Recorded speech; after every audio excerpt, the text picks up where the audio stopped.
Okay, viewers, thank you, and you're welcome to another edition of our open communication on the opinion sharers. Today, I have Michael, which is uh, he has become a regular face on this platform right now. But today we have a brand new guest. His name is Tunde. So I would like him to introduce himself. Tunde, please introduce yourself. Yeah, how environment, how Nigeria will not be lacking behind when it comes to issue of environment. And recently, in global discourse about global warming, climate change, I've been able to grant interviews. I've been able to contribute in writing and, of course, in interviews like this. So it's such a great pleasure to be here today to as well uh, be part of the platform to discuss things pertaining to environment, not only to Nigeria alone, but as it may as well affect other countries around us. So thank you for having me. Thank you very much, Tunde. This is it's fantastic to have you around as you'll be our guide today as you are the professional, the environmentalist in our midst. So, Michael, do you want to just a minute to introduce yourself, just in case some people will be meeting you for the first time? Yeah, I'm Michael Olaogun by name. I'm a pro-democracy fellow and a researcher and a policy expert. Thank you. Thank you very much, Michael. My name is Paul. Where human being lives. We are as well talking about his environment as well.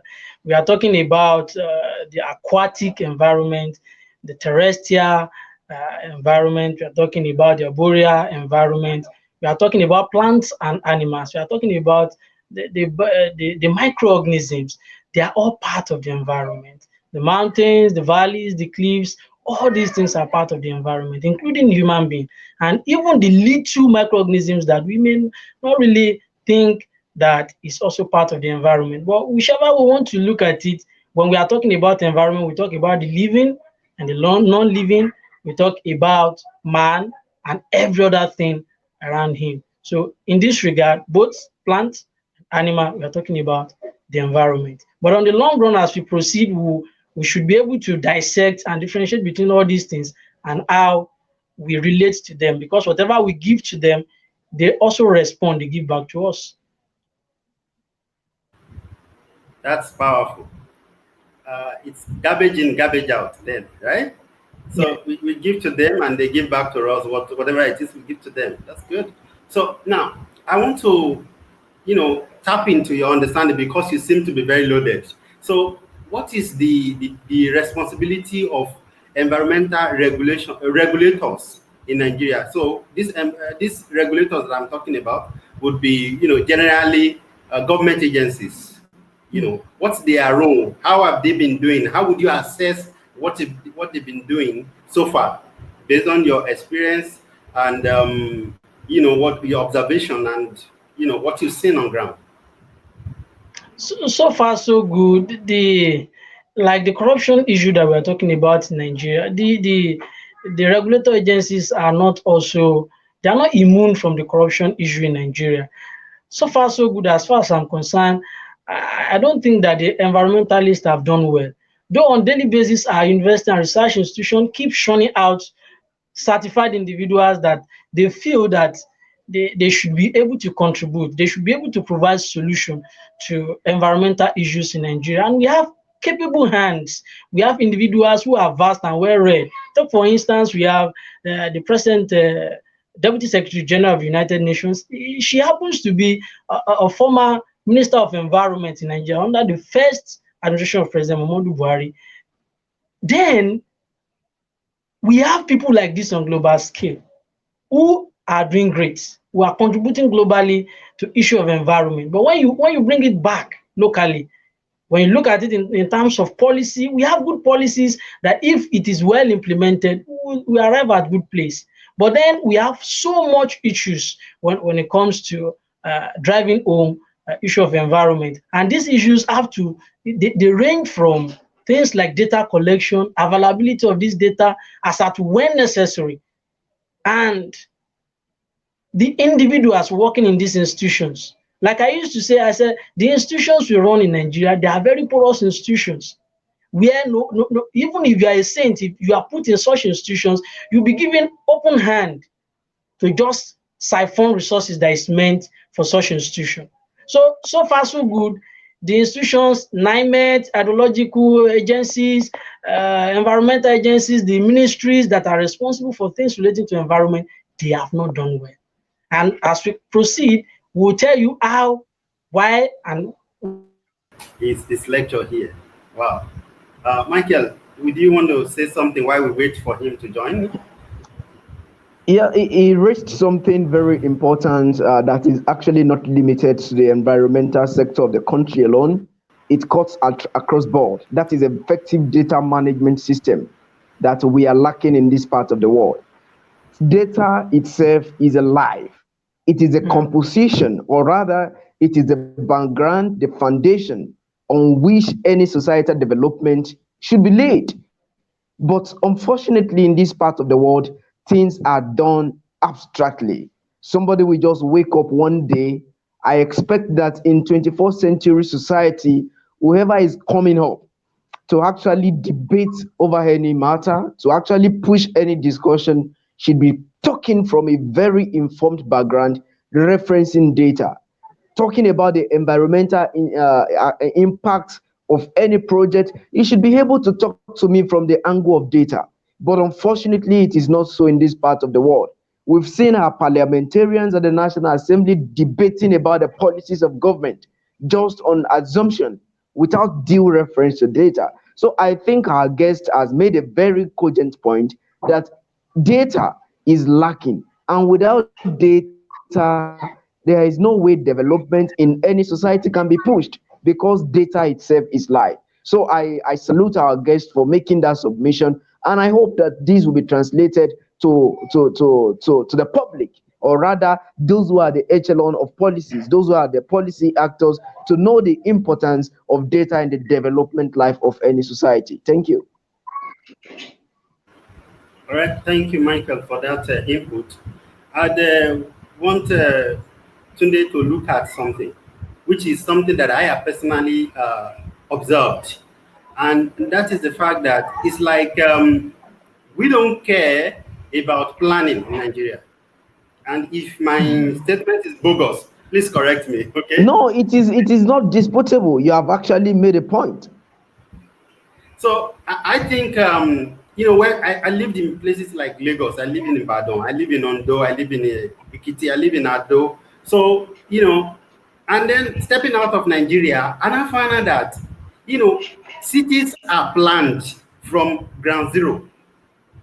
Do you understand? So in some places in Lagos, you find out that people are building houses with no plan for roads. I mean public roads. You understand? No toilets. All right. These buildings, people have to erect their own poles.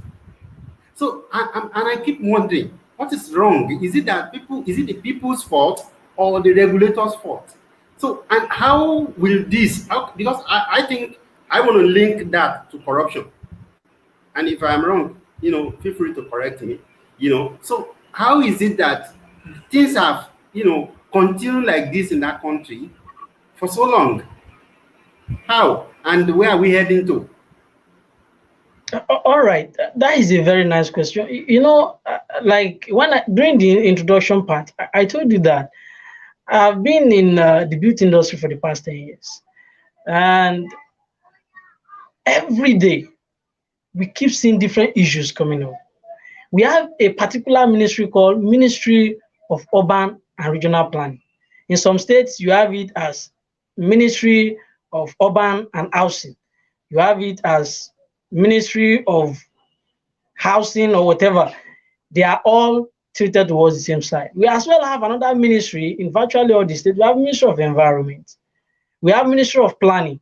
These are ministries responsible for regulation of how houses, structures, whatever you want to build, whatever you want to put within the environment ought to be. But then, let's start from the individuals, the populace, Nigerians that are also interested in shelter, in building structures.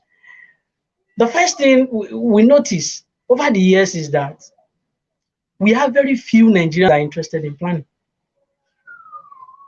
And this is not only in building alone, it's not only in structure alone, even in marriages. Many marriages emerge in Nigeria unplanned. Many people go to schools without planning. And so when they come out of academic institutions, instead of them to become solution to problem, they become problem to or existing problem we have, or probably problem to solutions, the little solutions we have. Now, when people are not well educated about the purpose of planning, then we are almost doomed. Because planning is about everything. Even God himself talked about plan first before even establishing the world. So if our God is not a God of planning, we will have just meet ourselves here on the planet Earth we will just be asking ourselves, why are we here? What is going on here? What is this? What is that? So Nigerians themselves, majority of Nigerians don't know the importance of planning.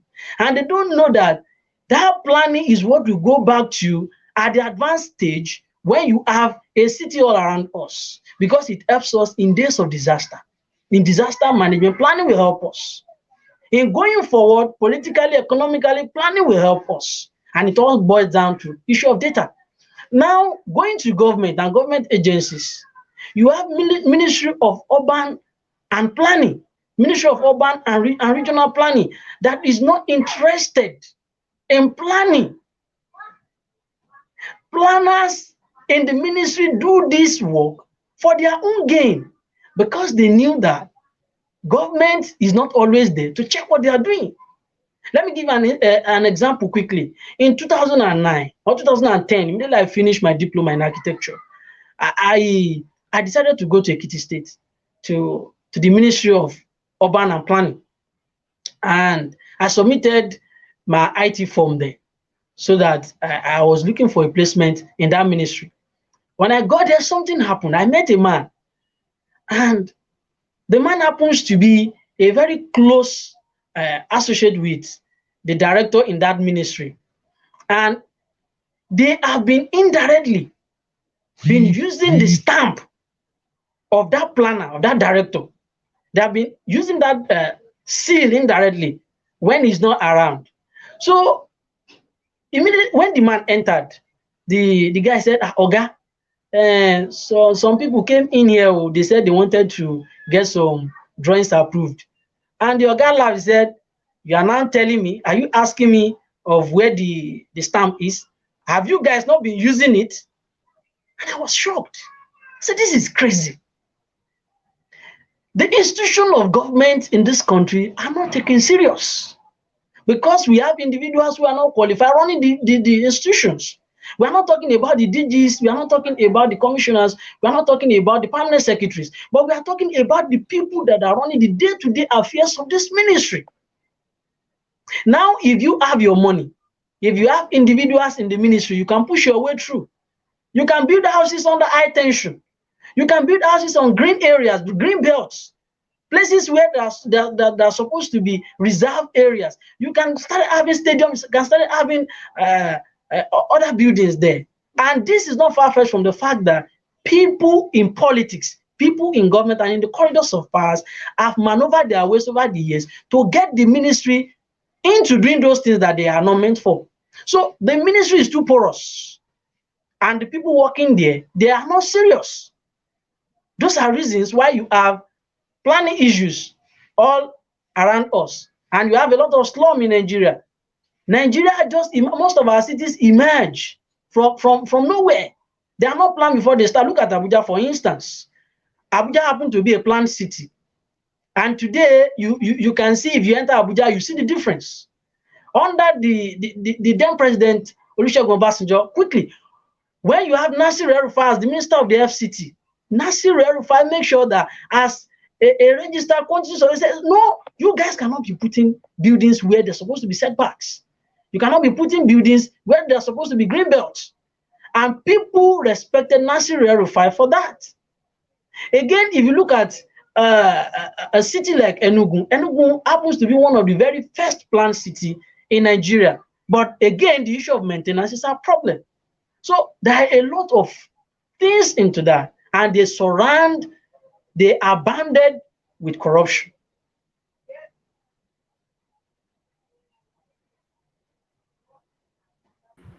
Okay, thank you. I want to point out to a few things that you mentioned because you said so many things, and I'm in fact struggling to catch up with you.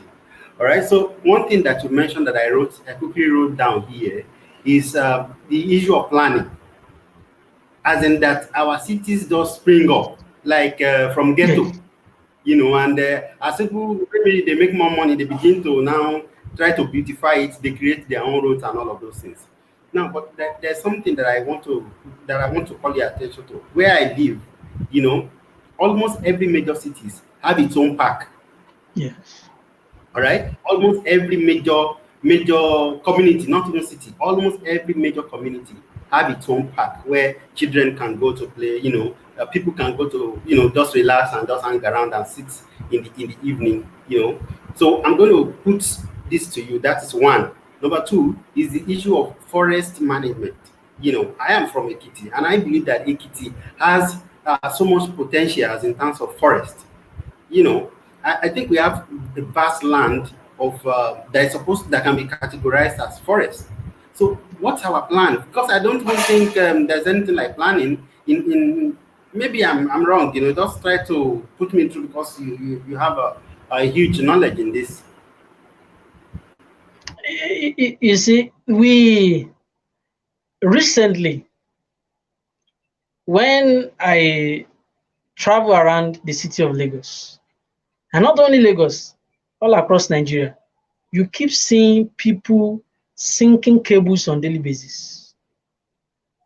We started breaking some parts of the roads, parts of the vegetation to lay pipelines, to lay cables. These are things that precede construction. It should precede building.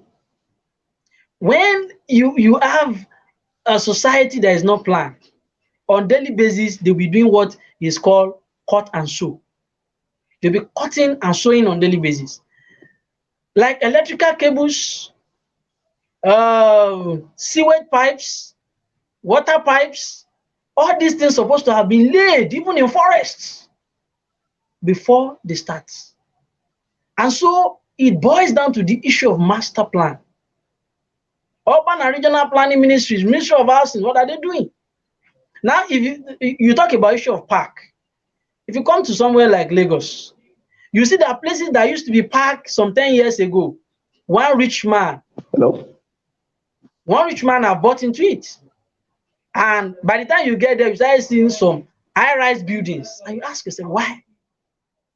You start seeing bars in places that are supposed to be park. About 2 days ago, I visited somewhere around Bagada. And in between the Oworonshoki at the very entrance of the Tomiland Bridge and this other side in Bagada, I saw a particular park, and I sat for like 1 hour to 2 hours, and I saw people. People came around in twos and threes, come with their food, come with their kids. Some were doing photo shoot. And like, it is not the people.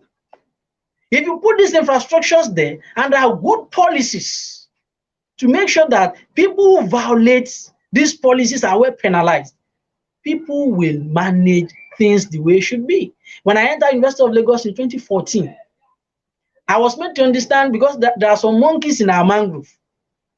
Like someone coming from Ekiti, seeing monkey, like, these are fruits. And I'm like, what are these monkeys doing here? And someone quickly tell me, say, your matriculation number is attached to those monkeys. And so we see those monkeys, we treat them as part of the university community, right? And By the time I got to like year 4, I started understanding why those monkeys just have to be there. You see some crab by the lagoon front, by the Unilag lagoon front. They are there, very colorful. You're like, these are foods. But they tell you that these are part of the community. And they are there. But it's just a pity that as years goes by, we started having leaders, even within the university communities, who don't even pay attention, who don't even care about these things. And so one day you just wake up, you just see that they have decided to remove some trees. Not because those trees are like having an adverse effect on the building or obstructing visibility. They just remove it. Before you know it, they said they are being parked. They are being car park. And like, this is an academic institution, for goodness sake. They're supposed to be a kind of high for the society. And when you have that happening in an academic institution, what do you expect?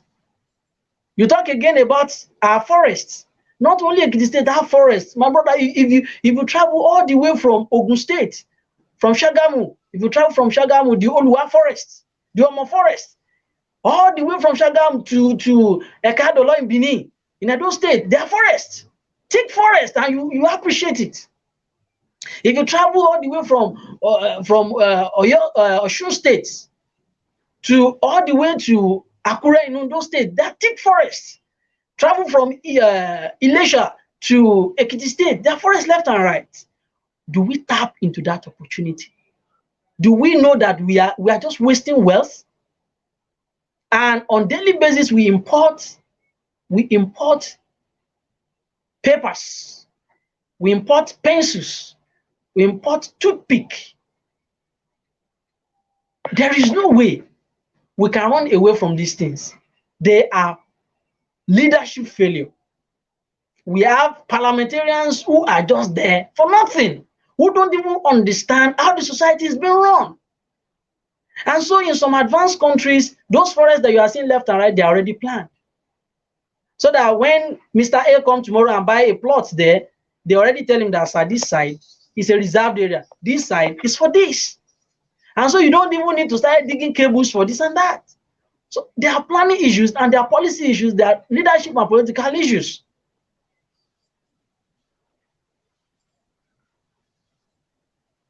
Okay, Michael has been off and on because of his network issues. So, but I think I would ask a question now, then Michael can make an input after this one. So, another thing that I have seen, you would notice that I'm not really following my schedule in terms of asking this. I want it to naturally flow, and I love the fact that you are flowing naturally. So one of my observations before I left Nigeria was the fact that we are digging boreholes everywhere. Because people have to drink water, they have to provide water for themselves. Okay, and so this is something that we have known. In fact, there have been government contractors, people who think they are helping people, so they've been digging boreholes around. So sometimes ago I begin to think, in the near future, is it not possible for it to have, grave consequence on us, on the society, on the community? Some things like landsliding. Imagine if every community in a community, if every house have its own borehole. So it means under us we have dig everything. It means the whole of under us will be empty. So we can sink. This is just me as a layman just talking or thinking. So please guide us. Is it possible for that to affect us? And could it also be linked to corruption? Then Michael, please, you have just take it out. You have not only talked, you didn't talk as a layman, you have talked as a professional. And from your observation, is actually professional.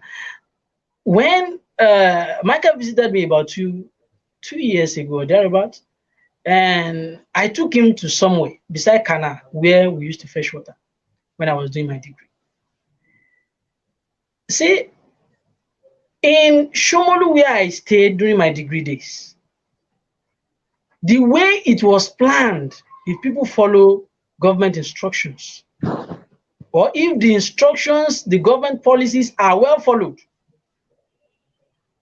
no good water, a drinkable potable water, can come out of that place. And so the entirety of that place ought to rely on government supply of water.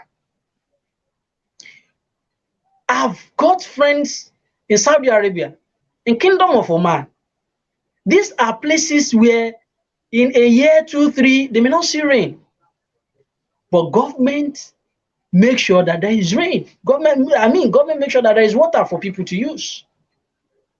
Now, if all of us continue to sing borehole, every house continue to sing borehole. In fact, in some houses, in just a plot of maybe 60 feet by 120 feet, you may see 2 boreholes there.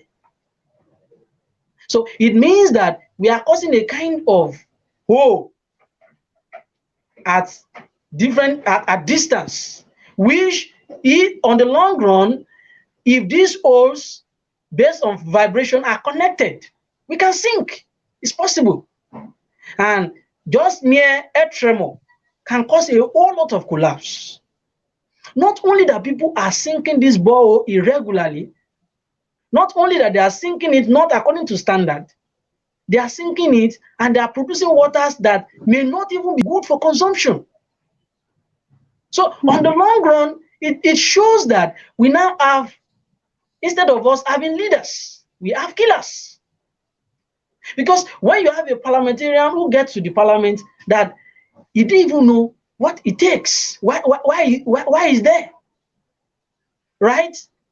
And we have ministries working independently of themselves, forgetting that they should be working coherently to help the society.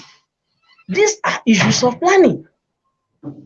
I repeat, the issues of planning. It is not only enough for us to go to school, or else we'll be producing certified illiterates. But why do we want to go to school? We want to go to school because there are problems in our society and we want to solve them. Right? Yesterday night, I was seeing a particular video on Facebook, and I was shown a particular construction in Dubai, I guess. It should be in Dubai. I shared it on my Facebook page. In Dubai. And that place, they make it so easy that they have some vegetations in the deserts. They have vegetations around. We are talking about planning here. Green vegetations that they are self-sustaining, and they're underground irrigation to help them. Inside the house, you have a self-sustaining room where snow is being produced, as if you are in New York. What are the role of our architects? What are the roles of our builders? What are the role of our surveyors? What are the role of our urban and regional planners? What are the role of the environmentalists? What are the role of academic and research institutions? What is the role of government?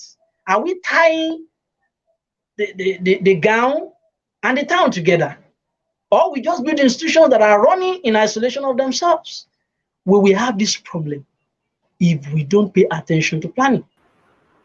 So that is why we have those things. And they are very, on the long run, it's like sitting on the gunpowder. It will surely backfire. And you have many people, when they have tried their best, they say, it's like Nigeria itself is like a disaster itself. So if I see any opportunity to move outside the country, everybody, they are taking their leave. But then we will still have majority of Nigerians who cannot leave. So if you have gotten the money, because you think you've gotten the money, you can do whatever you like. When the major disaster, the general disaster will happen, all of us will be involved. And that is why this kind of conversation is very necessary and is very important. Wow. Tunde, thank you so much. I think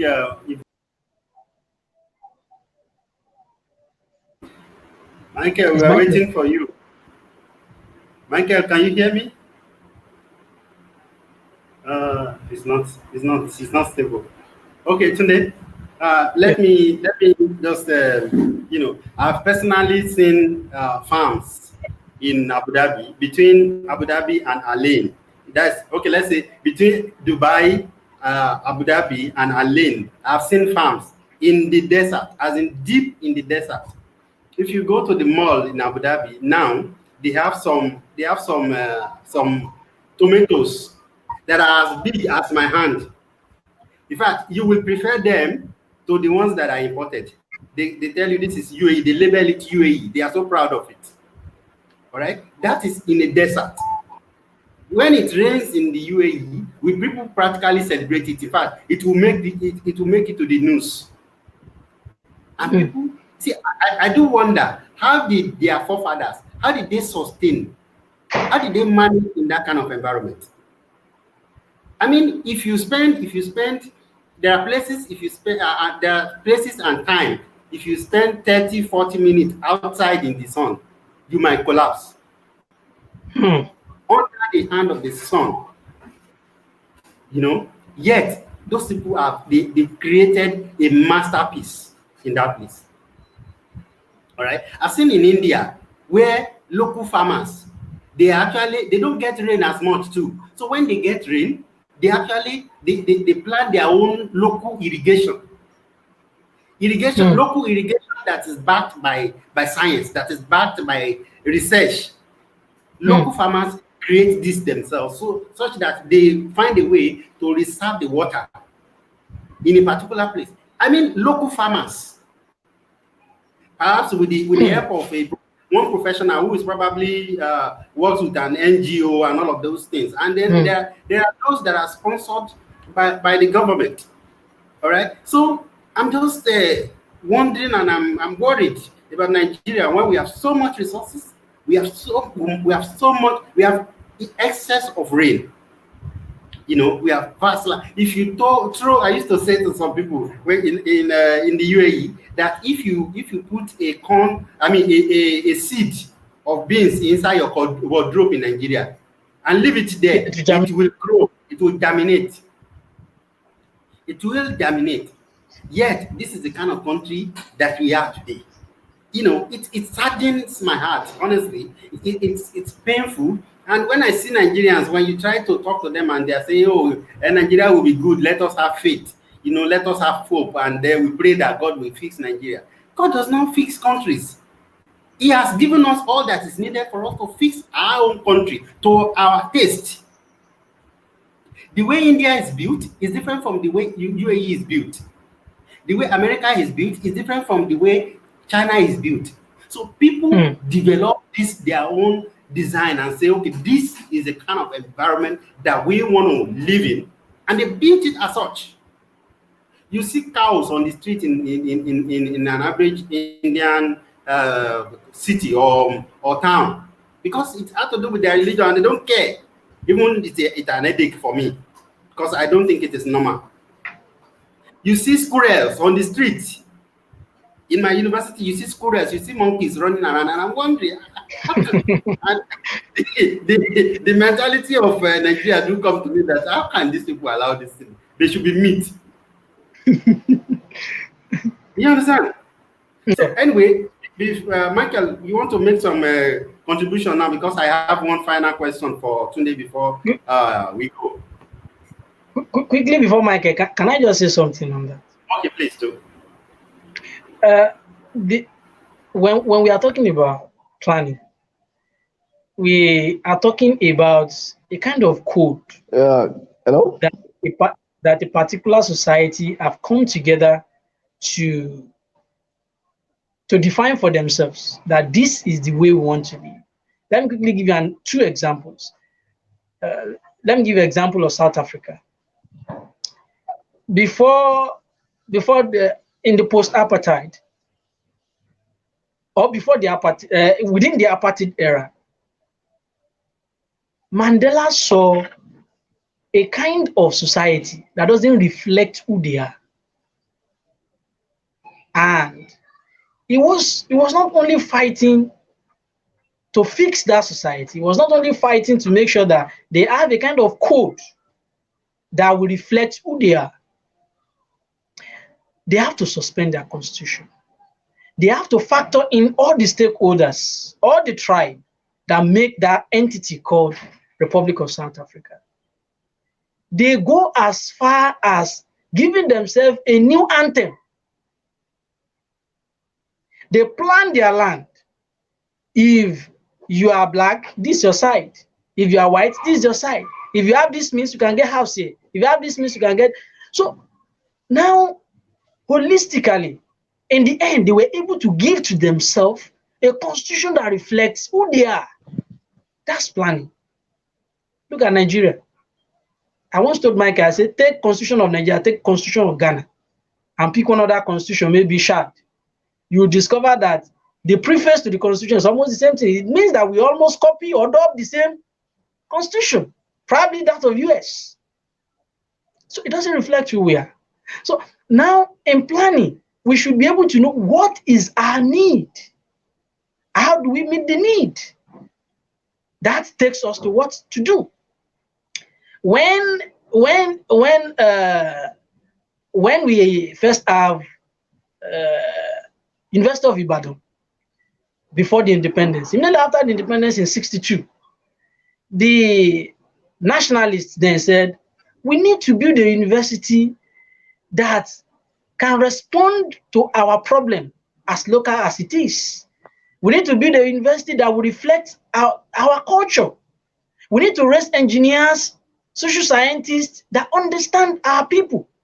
And now they started with University of Lagos, University of Nigeria Nsukka, Ahmadu Bello University, Zaria. But do you know what today? These universities are not even pursuing the purpose why they are created again. So it is a problem that in the desert we have green grasses, but in the tropics where we have abundance of rain almost all throughout the year, we suffered food shortage. It's foolishness. Okay. Okay. All right. Okay, Michael. Quickly, can you hear me? make your. Can you hear me Yes. now? Okay, the point I'm trying to make is that just as Tunde has a point, everything about us is just a reflection of the policy system we have. No society can rise above the level of our policy. So if the policy is weak, the development of such society will be directly proportional to the level of policy in place. And if the policy of the society is good,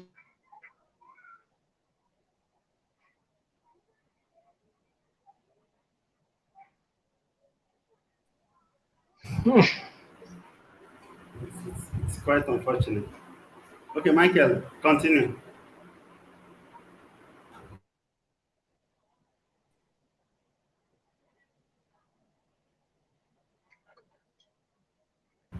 Okay, make your point, Tunde.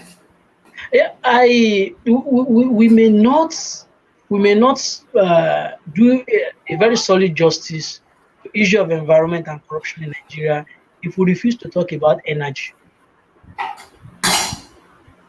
Really? Because How? the economy of over 200 million Nigerians, the most populous black nation on earth, is built on fossil fuel. A major contributor to the climate change, a major contributor to the global warming. Of course, in 2015, we have President Goodluck Jonathan signed what is called the Paris Agreement. The Paris Agreement is like an offshoot of one of the SDG goals, the 17 goals of the United Nations that we expect to have been met by 2030. And now the Paris Agreement seeks that nations that are within the framework of the United Nations are able to domesticate the greenhouse gases. Because be as it may, we have the temperature of the planet is growing at about 1.1 degrees Celsius. And we are saying that by the time it gets to 1.5 degrees Celsius, the people in the coastal environments, take for instance people like in Lagos, they'll be feeling it. In fact, they'll be dealt with seriously, and there will be a lot of devastation. A lot of biodiversity will be displaced. Human beings will felt it. Environments will be shattered. And now we have our government follow other governments of the world to append their signature to that. And even as we speak to you now, we still have all sorts of emission into the atmosphere from Nigeria. Though it is contestable when you compare the level of emission, carbon emission we have in Nigeria to places like China, India, US, right? Because those are production sites, those are factory sites when you compare them to Nigeria. But then we have not really done well in our own part. Take for instance the issue of generator sets in our homes. We have abundance of resources to produce energy in Nigeria. We have enough torrential water there. We have enough of gas, liquefied natural gas that we can use. We receive sunlight in the north that is enough to power our houses through solar panels. We have enough wind in the north that is enough for the northern parts of this country to enjoy uninterrupted power supply. But we choose to cripple that side. Now, recently, I started asking myself some questions. That in the house where I live here in Bariga, we have nothing less than 5 to 6 generator sets. And you cannot sleep well until it is around 1, 2 a.m. in the night. Not only our house, our neighbors, they have 5, 6, 7, 8. At the other right hand, at the back, we have them at the front, we have them everywhere. Now I ask, this is where data is very important. Can we know how many houses we have in Lagos? If we can we know how many generating sets that we have in Lagos? Right? Let's say if we have 20 million people in Lagos, if we divide them into 4 and say we have family of 4 each, right? So if you have family of 4, if you divide 20 by 4, you'll be having 5, right? Let's say we have 5 million generators in Lagos, only for domestic use alone. We are not talking about industrial use. If you go to places like Onipan in Lagos, you go to places like Ilupeju, go to Mushin, you will see where they have printing press in virtually every house. And people are still living in those places. These are residential environments. Imagine the kind of environmental pollution you'll be having on a daily basis. Now, let's say we have, as we are saying, we have 5 million generators, domestic generators in Lagos. On daily basis, let's say you use like 500 naira fuel on daily basis. So if you multiply 500 naira by 5 million, you'll be having something like 20 million, if I'm not mistaken, right? No, more than that. You should be having it in billion or 500 something million now. So now that is for a day. That is only for domestic use. Now let's ask ourselves, in a fiscal year of 12 months, or you multiply it by 7 days, 7 days multiply it by 4 weeks in a month, and multiply it by 12. Let's ask ourselves, how much is the power budget for Lagos in a year?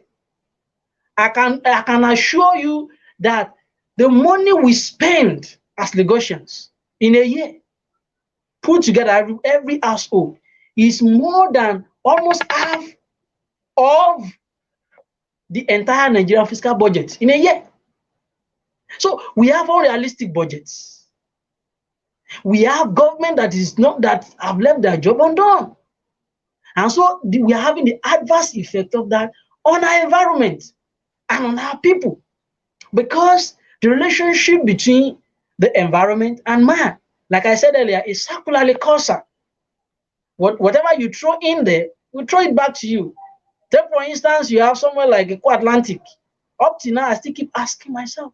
When I was in the university, I asked my lecturer, how visible is this thing? What is the future of this thing? And these academians telling you that this thing is disaster, waiting for it to blow. But then we still have a government who will approve such thing.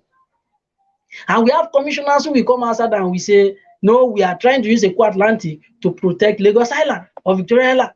So why we protect Eco Atlantic?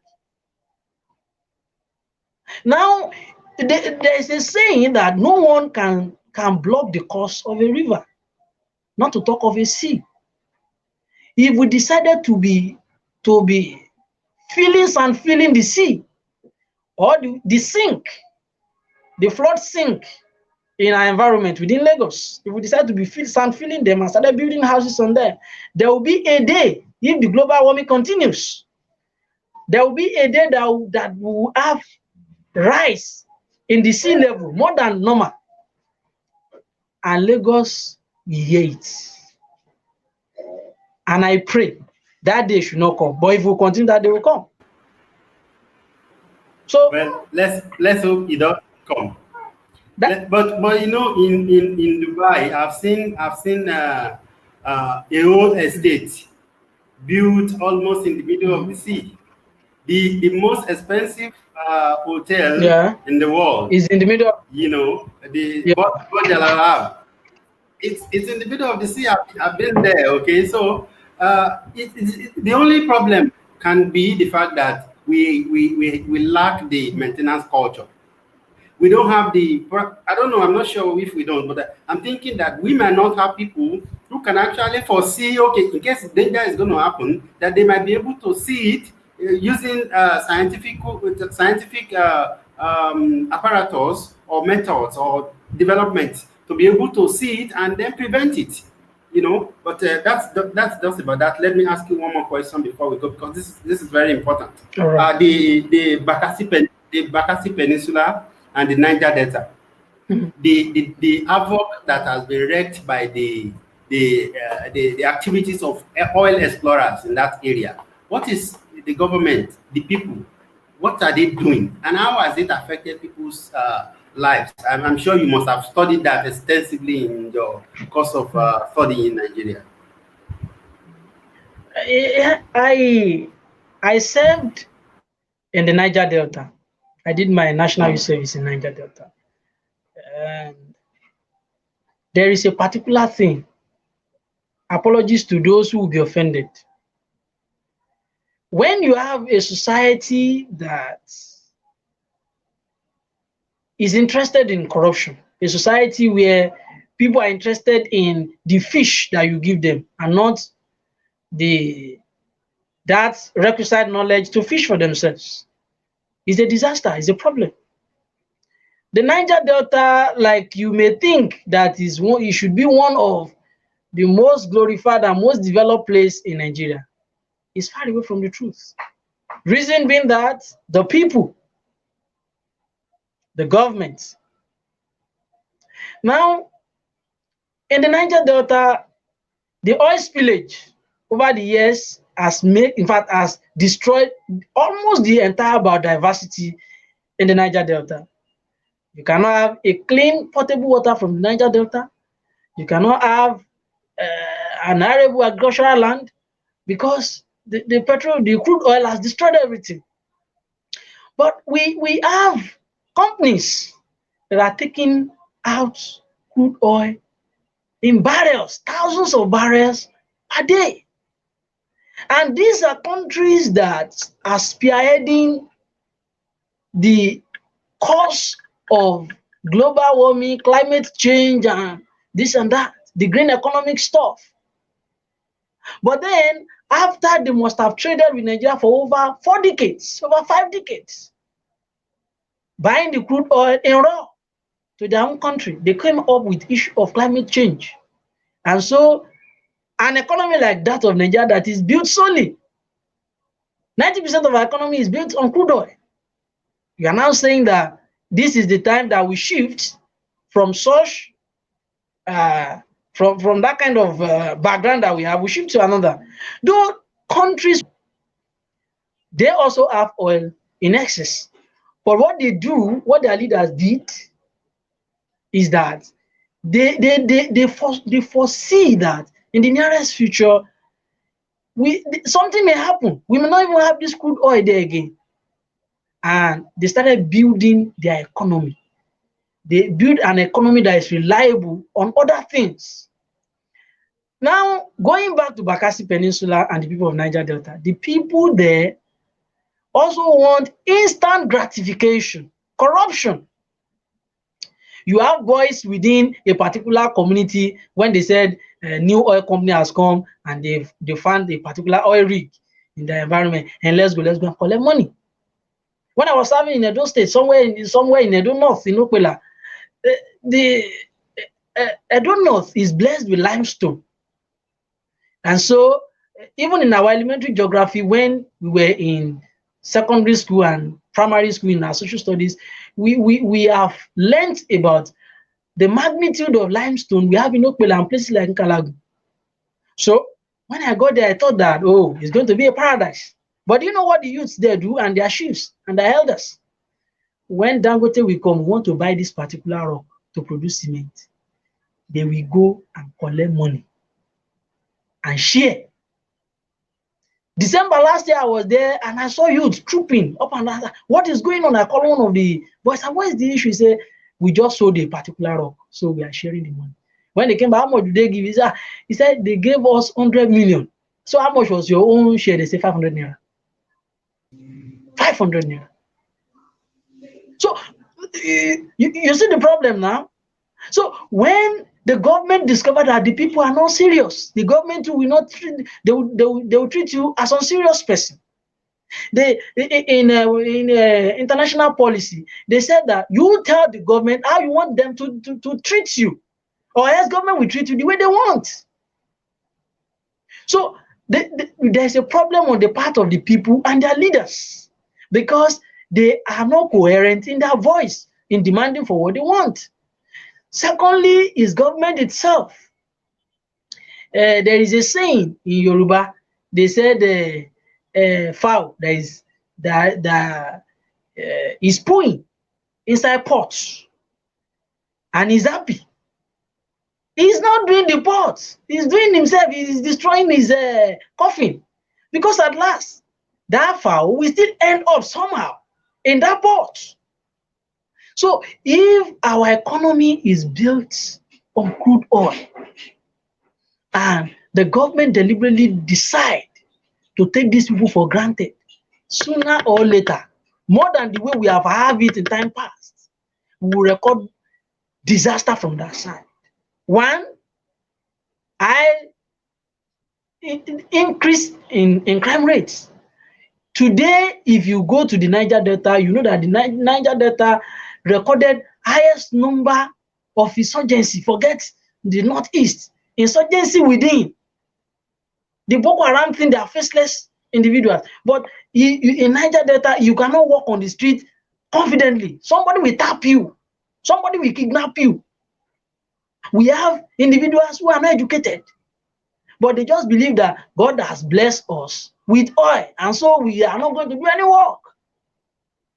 So that's coming on the part of the people, and on the part of the government will not help issues. And on the general scale, Nigeria will suffer for it, because that zone that refused to develop, one day those other zones that are developed, they will come and attack them and say, Shebi is our money, is the money they got from the resources that they are using to fix this place. And so we are not safe. Therefore, what will be my suggestion is that the people ought to wake up and demand for their rights. Unlike what we have displayed itself, the show of shenanigans on the national TV from the National Assembly in the last 2-3 weeks, where you have a minister of Niger Delta Affairs coming and he was saying nonsense. And you have a DG of NDDC coming from the same Niger Delta, cannot give account of how they have been able to manage the resources. You have another DG that they're asking questions long. These are jokes. And so there is no nation that is being run like this. Anybody can choose to faint. So Well, people have see, to wake up. Government have to wake up. It's a collective responsibility. yeah, see that's in the last broadcast that myself and Michael had, I raised the point that the people they seem to be more of an accomplice rather than victims. Because like the Niger Delta case that we're just talking about now, I was expecting that by the time the minister probably will get back to his people and the DG, their people will be protesting in front of their gates. But I doubt if that happened. Their people will be making demands and say, "Oh, so you people have been doing all this, and then we did not know, and we are suffering and in penury." But I don't think that happens. So that's why I think we have a long way to go. But before to round up, because we have spent a lot of time, and I want to say thank you very much. You are very deep, and I love it. All right. So finally, It's a pleasure. I want to say, what is the purpose of our education in this wise? Because for me, I think I've written articles, I've spoken in videos like this, posted, trying to reach out to people, let them know. Because for me, we have a lot of graduates in Nigeria. All right. So it's like it's difficult to distinguish a society that has educated people from those ones that has no educated people at all. Yesterday there was a video whereby the executive doctors in Enugu, they want to elect their own executive. And I don't know whether it is thugs, whether it's arranged, whether it's among themselves. They came and scattered the ballot boxes. Doctors, medical doctors. Okay, so and I'm thinking in my head, if doctors, medical doctors, cannot coordinate themselves like professionals, so what should we expect from politicians? So I'm asking you, I'm asking you as a way of let people hear from you. What do you think the role of our education is? And just round up. All right, Mr. Paul, the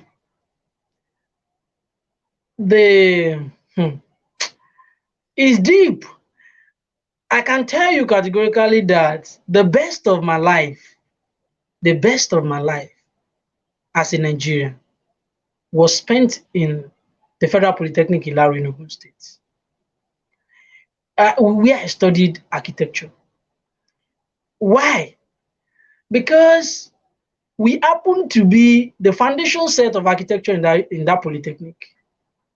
But then it is only in architecture, though later on I discovered that in creative education we also have things like that. It's only in architecture you have your lecturer seeing you as a colleague, because they will tell you, special regards to architect who happens to be our HOD then, and later on rose to the rank of the Dean of the Environmental Studies and of course the rector of that polytechnic. He will tell you, say, come, every man has gotten his own concepts. Every man has gotten his own design because it is unique, is you. But the principles is what we are teaching you here. And so they stay with us in the day and the night. I could still remember when a particular lecturer had to visit me off campus. You can just imagine how old I was. I should be around probably 2021. And the lecturer came and he entered into my house. I jumped on and said, "Sir, what are you doing?" He said, he asked me, are you the only one staying inside this room? I said, I'm the only one. He said, you are not learning anything. You can't grow that way. Nobody to criticize you. And so he encouraged me. And I was like, okay, if it's like this, then it means that Scholarship is not only the lecturers alone. Scholarship is the students, the lecturers, the researchers, the private sectors coming on a table, be it laboratory, be it field, to dissect the problem of a society and create solutions to it. Now, when we have institutions that are running in isolation, that's what we call in academia town and gown. The town is the society. The gown is the academia. The very first reason why we have institutions, why we have academic institutions, is to provide solutions to the societal problem. And so when you now have government refusing, that people that are elected to represent the people that are supposed to put money into research, into science and technology, refuse to fund the academic institution, what do they get at the end of the day? So when there is problem like this pandemic that we have now, like Ebola, like coronavirus, where do they run to? Because you are not giving anything to the institution, you can't go there. Now, another thing before I round up is, look at our thesis. Look at the thesis our projects, undergraduate, masters, and PhD. Go to libraries, you will discover that you will see multiplicity photocopy of the same research work in almost 10,000 places, right? And so people will go online job and put, and somebody just say because you have given one lecture and one money, they will just sign and say congratulations, you are now a graduate. We have certified illiterates all around us. And now let me tell you this, when institutions are built to award certificates alone and not to shun out qualified individuals to tackle problem, then we are sleeping while it is day. So in terms of education, let me tell you for free that we are moving in reverse order. Like I told you earlier, I served in Edo State. In Edo State, I take a class of 200 students at a time, 200. And you have almost half of the class sitting on the floor. During examination, you want to give a child mathematics test or exam, and you have 50 questions in there, or 40 questions. You have about 3 or 4 objectives, theory, and you are telling that child after 10 minutes into the paper, I said 2 minutes more. Yes, in Edo State. And I have to tell my principal, I say, principal, come. It's like my own subject. They will have to do it in another day. They cannot take 10 minutes to do mathematics exam. It's not possible. And even inside the exam, you have students asking you, sir, master, what is the answer to number 1? Student asking you. We shouldn't go to school because we want to pass and get work. We should go to school because there's a problem on ground that we have to solve. So far so good. Let me tell you, there are a whole lot of things wrong with us. Unless we have individuals voted into power who understand our problem and who understand what to do at a particular time, we will still be going backward. Lastly, let me give you an example. Go and watch the first address of President Obama to Congress. In his first administration, his first address to Congress, he mentioned 3 things. This is a man who understood what he wanted to do. He said, here, presently, we have an economic issue. And so I put this and this in place, economic recovery plan. This is where we are going. Go and check Nigeria economic recovery plan, spearheaded by the vice president. There is nothing to write home about. Secondly, the man talked about clean energy. He said, it is the country that are treated towards clean energy, renewable energy. They are the one that is taking the lead. They are the one that the entire world is taking serious. And say now, China is the one that is forging that course. And he decided to get his Secretary of Energy a Chinese American, so that he can tap into that the experience of his colleagues over there and help them to to forge a course. And the third thing, he talked about education. He discovered that average Americans, they stop at high school. Some don't even have high school diploma. And like, if we continue like this, though we are seen as the greatest country on the planet Earth, it will only take matter of time. Some people will outpass us, outrun us, and we will not be, in fact, we will be a glorified giant. So what we are saying is that our education, it should be in a state of emergency now. A state of emergency now. People go to school because they need work. People go to school because of poverty in Nigeria. They don't go to school because they want to solve problems. 2 days ago, I have observed in Lagos a kind of drastic change in weather. So I decided to put some questions relating to the weather condition in Lagos on my class group WhatsApp chats. Up to today, as I'm talking to you, no single man say a word. Just one jester that said, Oga, say ever since I finished my degree, I don't think anything geography, I don't even think anything environment again. I'm thinking my hustle. If we want a change, change will not come from Aso. Change will come from us. And so we must start today. Thank you for having me. I'm deeply grateful for inviting me here to share views on issue of environment and corruption in our country. And we will only continue to do our best and continue to appeal to people on platforms like this that it is good to do the right thing, because it is by doing the right thing that is when we can get there. May God help Nigeria. May God bless us. Thank you so much, Tunde. I'm so proud of you. This is wonderful. Thank you so much.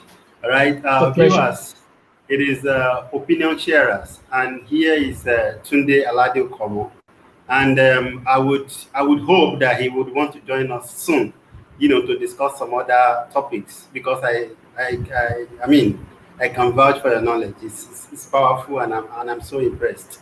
And I'm sure that so much. I believe personally that it's our responsibility, that we have a role, we have a part that we can play. Maybe small, but if we endeavor to do it. And I was telling a guy, a young graduate, 2 days ago, I told him, I said, massive education is what Nigeria needs. Go and build bridges everywhere. It will not turn to any, it will not become, make everything, build skyscrapers like Dubai.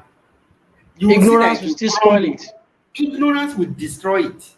And I told him, I say, it is not the education that they learn or they get in classrooms. It is education of how the world works, how it takes to live. I'm a teacher by training, but I said I'm not going to teach. I don't like teaching mathematics or English, but I want to impart knowledge of how to live a fulfilling life in this world, because we've got no second chance. And I don't believe that we came just to come back, just to return to God. I don't believe such. All right. So I'm very, very grateful, Tunde. So please join us again, please. We'll be thank you so much from time to time. It's a pleasure. Thank you so much.